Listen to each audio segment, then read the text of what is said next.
I'm Ariadne Blayde, the 2023 Saints and Sinners Fiction Contest winner. Hello and happy Pride from Jackson Square, where it's about 97 degrees. I've lived in New Orleans for 11 years, and when I'm not writing, I give ghost tours of the French Quarter. My debut novel, Ash Tuesday, is a character study of the quarter through its ghost stories and the lives of the people who tell them.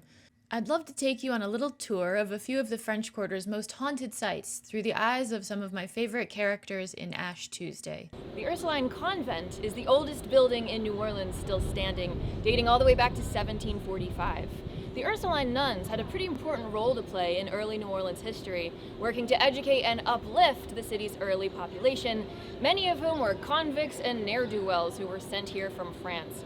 But these men who lived in New Orleans had no one to marry, and so in the 1720s a program was arranged in which young orphaned women were sent here from France to make matches for the colonists.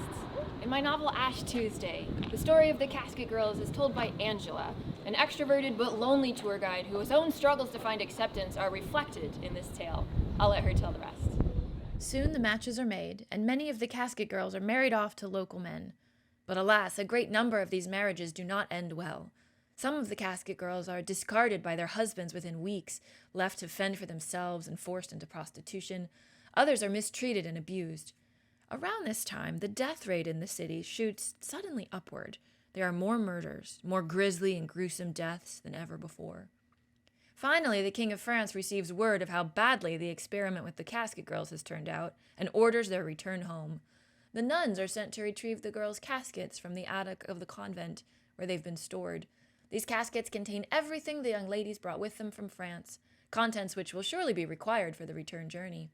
But when the nuns climb the creaky stairs to the attic and retrieve the caskets, they are startled to realize that most of the caskets contain nothing at all. No clothing, no books, no letters from loved ones. In fact, these casket-shaped boxes are entirely empty. Empty, that is, but for a few strands of hair.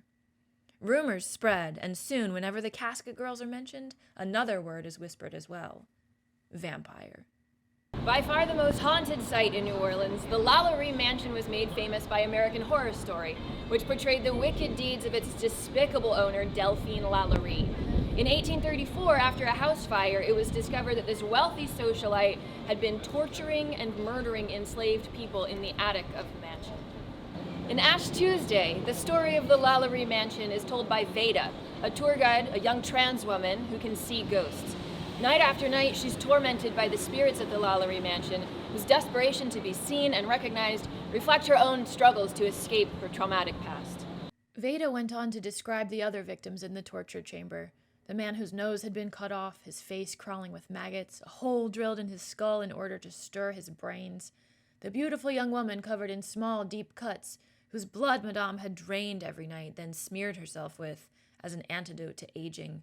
The teenage girl, every bone in her legs and arms shattered, shoved into a little box where her limbs had set at sickening angles. And as Veda spoke, so did they. At first it was faint, just soft cries from the little room above the garage behind her, where the torture chamber had been. But quickly, very quickly, the sounds became louder, more desperate, more complex. Soon Veda could hear the grinding of metal against bone as the man's skull collapsed under Madame's hand drill, and the whimpers of the beautiful young woman as she faded in and out of consciousness, her blood seeping into Madame's cup, and the uneven thuds of twisted limbs on wooden planks as the firefighters lifted the girl from the box. "Help us," their spirits cried. "Do something. We've been ignored for so long." The last stop today is the Andrew Jackson Hotel, which is notoriously haunted by the ghosts of little boys who died here in the Second Great Fire in New Orleans in 1794. Famously playful, they will change the channel to cartoons, pick all the M&Ms out of your trail mix when you're sleeping, and open Angry Birds on your phone. This story is told in Ash Tuesday by Poppy, an old-timer tour guide who's having trouble finding meaning in her life after the death of her own daughter. I used to know the night clerk here at the Andrew Jackson Hotel, and he says one night he's here, alone at the desk, late at night as usual, but he's just worked the day shift too, so he's exhausted, trying to pass the time, just watching the news quietly on the TV there in the lobby. Well, the lights start to flicker, and he knows something weird's about to happen. Sure enough, a few seconds later, the channel on the television changes, just all by itself, from the news to Cartoon Network. So he changes it back. But a few seconds later, Cartoon Network comes back on. He changes it back. Cartoon Network. Changes it back, Cartoon Network. The guy gets in a channel fight with these orphans from the 1700s. Now look, he's not scared. He's not freaked out. He is pissed off. He doesn't want to deal with it. And he always said, he wasn't totally sure why he did what he did next, but the urge just came over him and he stood up and yelled, "Boys, enough. Go to bed." He said it worked. No more flickering lights, no more channel changing. Everything was peaceful and quiet for the rest of the night. And I love that story, right? Because what that story tells me is that these little ghosts, they're not evil. They don't want to hurt you. They're just kids. They just want to have a little fun. Because they've been in here for hundreds of years and they are, forgive the pun, bored to death. Thanks for watching, and check out my novel Ash Tuesday for more real New Orleans folklore explored through the lives of some of its most interesting characters. The book is available at all the local bookstores here in town, or you can order it from your local bookstore. Happy Pride, everyone!